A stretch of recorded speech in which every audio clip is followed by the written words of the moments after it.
হরিণাকুণ্ডুতে Saudi আরবের সঙ্গে মিল রেখে ঈদুল ফিতরের নামাজ আদায়।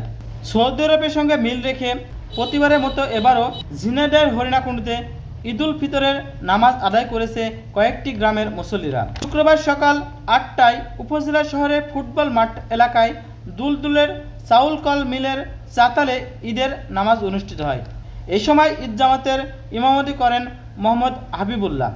আয়োজকরা জানায়, সৌদি আরবের সঙ্গে মিল রেখে তারা ২০০৫ সাল থেকে ঈদ জামাতের আয়োজন করে আসছেন। এবারও উপজেলার দখলপুর, নারায়ণখান্দি, বৈঠাপাড়া, বোয়ালিয়া, চটকাবাড়িয়া, পারফলচি, পায়রাডাঙ্গা, শৈলকুপার, আসাননগর এলাকা থেকে ৬৯ জন মুসল্লিরা এই ঈদের নামাজে অংশগ্রহণ করেন। ঈদ জামাত কমিটির সভাপতি বজলুর রহমান বলেন, গত ২১ বছর ধরে সৌদি আরবের সঙ্গে মিল রেখে হরিণাকুণ্ডে ঈদের জামাত করে আসছি। তখন শুধু হরিণাকুণ্ডতে ঈদের জামাত হতো, এখন পায়রাডাঙ্গা, নিত্যানন্দপুর সহ ৩টি জায়গায় ঈদের জামাত অনুষ্ঠিত হয়। আসাননগর থেকে ঈদের জামাত পড়তে আসা মেহেদি হাসান বলেন, ২০১৩ সাল থেকে সৌদি আরবের সঙ্গে মিল রেখে হরিণাকুণ্ড থেকে ঈদের নামাজ পড়তে আসি।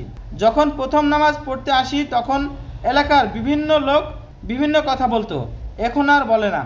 হাবিবুল্লাহ বলেন, আমরা ২০০৫ সাল থেকে সৌদি আরবের সঙ্গে মিল রেখে একই দিনে রোজা ও ঈদ পালন করে আসছি। আমাদের কাছে দালিলিক প্রমাণ আছে যে একই দিনে রোজা ও ঈদ করতে হবে, তাই আমরা একই দিনে ঈদ ও রোজা পালন করে থাকি। এরিয়া মিলে দেখা যাবে অনেক পার্থক্য, জম্মু কাশ্মীর কোথায় আর বাংলাদেশের চট্টগ্রাম কোথায়। তাহলে সেই সময়েও কি এরা আলাদা কোনো বিভেদ থাকবে যে আমাদের সাথে ওদের আধা ঘন্টা কিংবা ১ ঘন্টার পার্থক্য রয়েছে, আমরা এখন ঈদ করব না?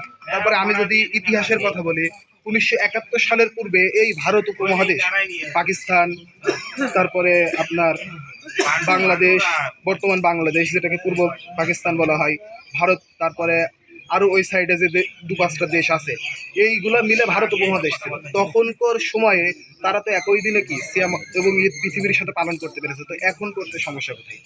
আমরা যদি আরও বলি, ভারত উপমহাসাগরের ওই সাইডে হচ্ছে আরব আমিরাত, মানে আরব সাগর, তাহলে তাদের সাথে তাদের দূরত্বটা, ডিফারেন্সটা কম, আমাদের সাথে যতই বেশি হোক। আমাদের এমনও নজির আছে যে পাকিস্তান সারা বিশ্বের সাথে একই দিনে ঈদ করে নিয়েছে। পাকিস্তান তো একটা সময় আমাদের অংশ ছিল, তখন কি আমরা বলতাম যে আমরা এখন আলাদা অংশে আছি, আমরা এখন করব না? এখন সবচেয়ে বড় বিষয় বিস্তারিত যে এটা একটা ইজতিহাদের উপর, মানে একটা বুঝের উপর। রাসূল সাল্লাল্লাহু আলাইহি ওয়াসাল্লাম যেভাবে আমাদের বুঝ দিয়ে গিয়েছেন, রাসূল সাল্লাল্লাহু আলাইহি ওয়াসাল্লাম দেখতে বলেছেন। এখন সুমুলি রুইয়াতিহি আফতিরুল রুইয়াতিহি, এখানে জমার সিগা ব্যবহার করা হয়েছে। এই জমার সিগাটা আসলে কীরকম, মানে তারা কি চাচ্ছে যে আসলে সকলকেই দেখা লাগবে? এখন আপনি যদি চাঁদ না দেখেন তাহলে কি আপনার ঈদ পালন করাটা বৈধ হবে না? আপনি যে সংবাদের ভিত্তিতেও নিতে পারেন। জামাতের কথা যদি বলি, তো আপনারা সেটা দেখতেই পাচ্ছেন যে আসলে কেমন মানুষ হয়েছে আর হবে।